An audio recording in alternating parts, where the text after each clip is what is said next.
Josh Frydenberg did agree to join the program from a drought tour in Warwick in Queensland. Treasurer, for years now we've seen governments of both stripes lecture banks about passing on interest rate cuts in full. Let's level with the viewers. It's hot air, isn't it? There's nothing you can actually do about it. Well, we continue to put pressure on the banks, and ultimately it's the customers who can vote with their feet. And I would encourage your viewers to go to their banks, seek the best possible deal, and if not, take their business elsewhere. Because as you say, Leigh, it's been a pattern of behaviour by the banks. When the previous government was in, there were 14 rate cuts. Only 5 of those were passed on in full. But of the last 3 rate cuts we've seen since June, that's a 75 basis point rate cut, 57 basis points has been passed on to customers. That's still going to leave somebody with a $400,000 mortgage more than $1,500 a year better off in lower interest payments. I also note that 5 of the smaller lenders, Leigh, have passed on the rate cuts in full. So the big banks may have thumbed their nose at the customers, but some of the smaller lenders have actually done the right thing. Australia's close to the end of the road for interest rate cuts. Will you take the pressure off the Reserve Bank and bring forward stage 2 of your stage cuts or some of your infrastructure spending to stimulate the economy? Well, the Prime Minister has written to state premiers about the possibility of bringing some of the infrastructure projects forward. I have to laugh at the Labor Party's suggestion to bring forward tax cuts that they actually opposed. But will you, though? Well, the truth is we talk to the Australian people. Tax cuts, which we've now legislated into law, and that's where it will stay. But more than $18 billion have made its way out of the ATO into the pockets of hard-working Australians. And this is money that is being spent in our local communities, and it was not reflected in the June national accounts because the legislation passed after that date. So let's wait and see as to the next set of economic numbers. But the Australian economy continues to grow. We maintain our AAA credit rating, and of course we've seen a strong labour market with strong employment growth, all of which the RBA has positively commented on. But the RBA also commented on its concerns about global headwinds, flat wages, weak inflation, unemployment, low productivity, the fact that economic growth hasn't been as strong as what the projections are. That indicates that the RBA is quite concerned about the prospects for the Australian economy. Well, we all want growth to be higher than it is, and obviously productivity is a key way to drive that growth, and we have a number of reforms underway to do exactly that. But the RBA has underlined the significant downside risks to the Australian economy from what is happening globally.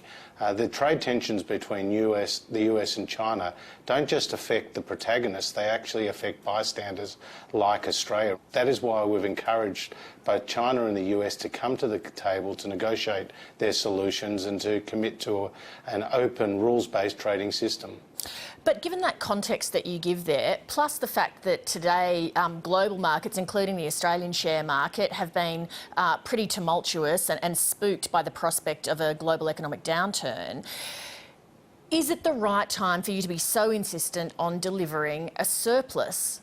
When it comes to returning the budget back into surplus, this, of course, is good news because it means that we're getting our spending under control, but also that we're getting more people into work, which means that they are moving off welfare. And that's been the real success behind our balanced budget, the first in 11 years. And we took to the Australian people a commitment, Leigh, that we would deliver a surplus. We were very conscious of the economic challenges we faced globally as well as domestically with the drought and the floods when we put down our budget. But you also make a commitment to the Australian people that you will manage the economy soundly and obviously be flexible depending on circumstances.